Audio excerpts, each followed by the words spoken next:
Olá pessoal, tudo bem? Vamos então retomando as nossas gravações acerca do mágico do direito empresarial, falando especificamente sobre a Lei 11.101 do ano de 2005, que é a Lei de Falência e Recuperação Judicial. Lembrando que até o presente momento nós já trouxemos uma introdução com o seu conceito e as hipóteses de incidência, ventilamos com vocês por demais o tópico número 2, falando do processo falimentar, onde ventilamos as suas fases, trouxemos com vocês os legitimados ativos e passivos, pontuamos também acerca da competência de seus respectivos princípios a ela atinentes e, derradeiramente, falamos ainda sobre as situações e hipóteses de insolvência, seja ela confessada ou presumida. Entramos no tópico de número 3, onde estamos debruçados, que trabalha o procedimento propriamente dito, desse processo falimentar. Ilustramos a petição inicial, ou os seus elementos, que são imprescindíveis, falamos das defesas possíveis do devedor falido, da sentença e aqueles seus elementos basilares, e além disso, falamos sobre a arrecadação,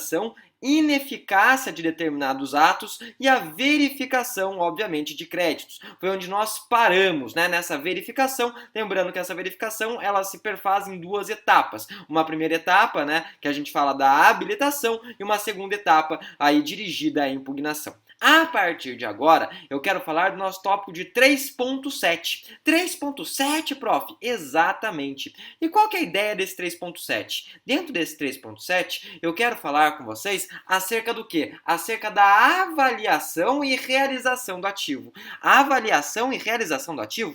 Exatamente. Gente, como nós pontuamos, a ideia do processo falimentar nada mais é do que arrecadar os bens e vendê-los. Vendê-los para quê? Para que a gente consiga pagar a maior quantidade de credores possíveis. Tudo bem.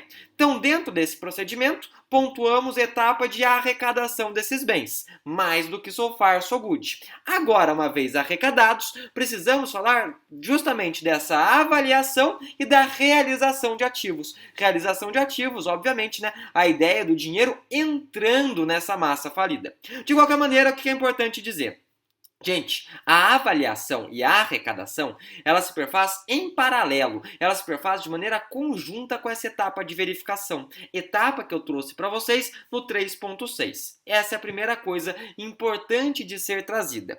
Número 2, como que eu vou realizar ativos? Como que eu vou, na verdade, realizar a venda desses bens arrecadados? Gente, nós temos três maneiras trazidas, cunhadas pela Lei 11.101 do ano de 2005. E por que 3? Por que 3? Porque é mágico, 3, obviamente, porque é holístico, Pai, Filho e Espírito Santo, Isis, Osíris e Horus, Eusades e Poseidon, não é isso? Ou seja, se vocês preferirem, passado, presente e futuro.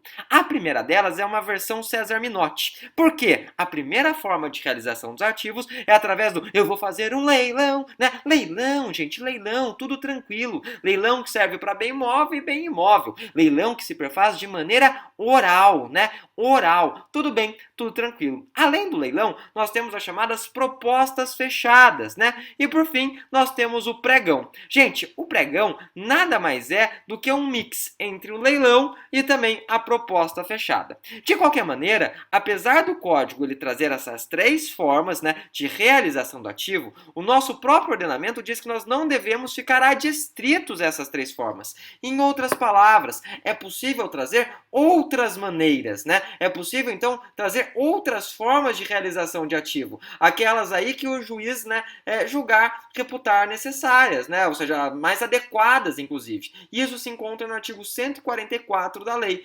11.101 de 2005. Um exemplo que a gente pode trazer é justamente aquela realizada, dirigida, é chamada Sociedade de Credores. Sociedade de Credores que se encontra aí no artigo 145 da Lei. De qualquer maneira, a gente pode falar que o juiz ele vai optar por aquela que será mais adequada, seja aquele melhor conveniente, desde que ele entenda mais com conveniente, desde que ele entenda com mais a gente pode falar que o juiz ele vai optar por aquela que melhor, ele reputar mais adequada, seja aquele melhor convier. Isso está no artigo 140. Então, não vai ficar distrito necessariamente essas três. Ele pode eleger qualquer outra forma, desde que ele entenda mais conveniente, desde que ele entenda, que aquela será mais adequada para o quê? Para a manutenção do objeto da empresa. Então, a gente tem que ler tanto o artigo 140 juntamente com o artigo 144, obviamente, da Lei 11.101 do ano de 2005.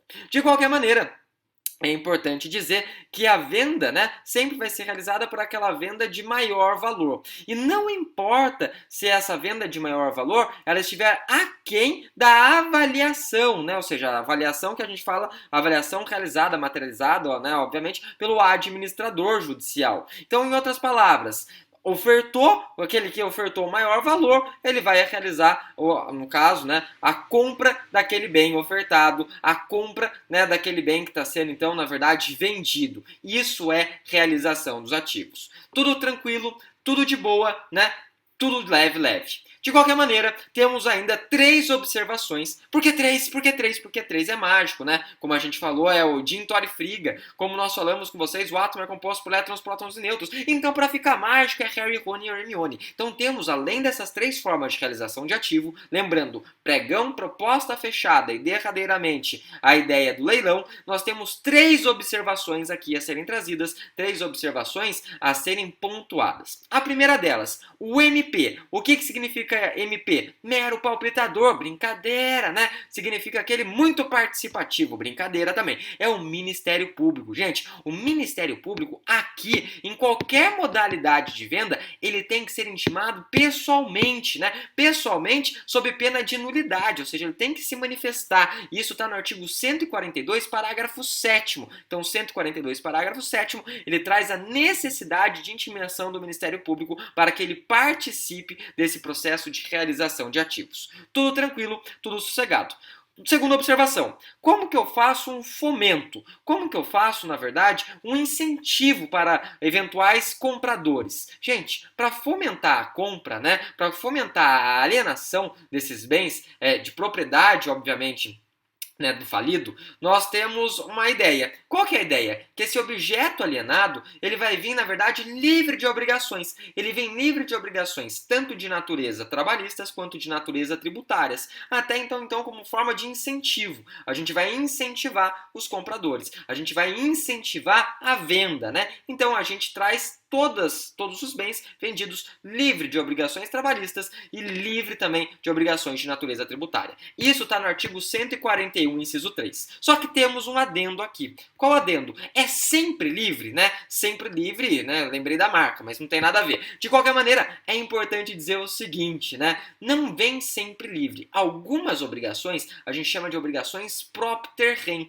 Propter rem significa que as obrigações, ela acompanha a coisa. Então, um exemplo que a gente pode falar, olha, eu estou vendendo o quê? Eu estou vendendo, na verdade, uma propriedade móvel, né? Se eu estou vendendo uma propriedade móvel, é óbvio que um tributo chamado de Imposto Predial Territorial Urbano, né, mais conhecido como IPTU, ele vai acompanhar essa tributação, como ela é propter rem na sua essência, não tem como você desvincular. Então, em regra, as obrigações, elas vêm despidas, elas vêm, na verdade, né, livres de dívidas de natureza trabalhista ou tributária, salvo, obviamente, se a gente trabalhar essas obrigações propter rem, que são próprias da coisa, exemplo IPTU. Isso é bastante importante de trazer para vocês, né? De qualquer maneira, é importante também ilustrar, ainda dentro dessa avaliação e realização do ativo, o seguinte, o que? A gente sabe que aquelas pessoas que, de certa forma, participaram da falência, eles não podem, né, buscar a compra direta ou indireta de determinado bem. E por que a gente fala isso? Para evitar putaria, para evitar 50 tons de cinza. E lembre que 50 tons de cinza é mágico, né? Ou seja, 50 tons de cinza, 50 tons mais escuros e 50 tons de liberdade. Então, em outras palavras, como que você faz, né? Você evita que essas pessoas elas participem da compra. Exemplo, gente, vocês não sabem. O quê?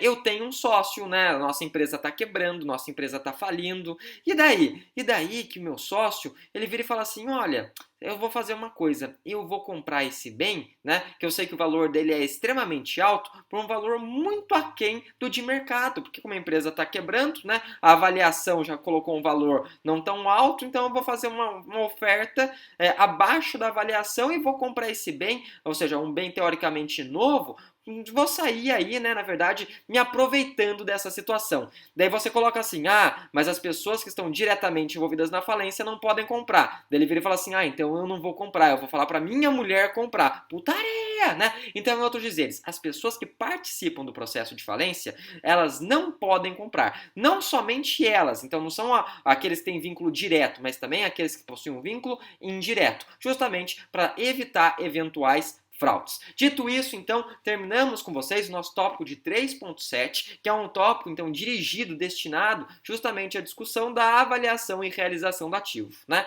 No próximo bloco, nós falaremos o quê? Falaremos da lista de habilitação, né, de credores. Show de bola, super tranquilo, né? Então, até lá, deixo para vocês um forte abraço e, obviamente, excelentes estudos. Até mais, gente. Tchau, tchau.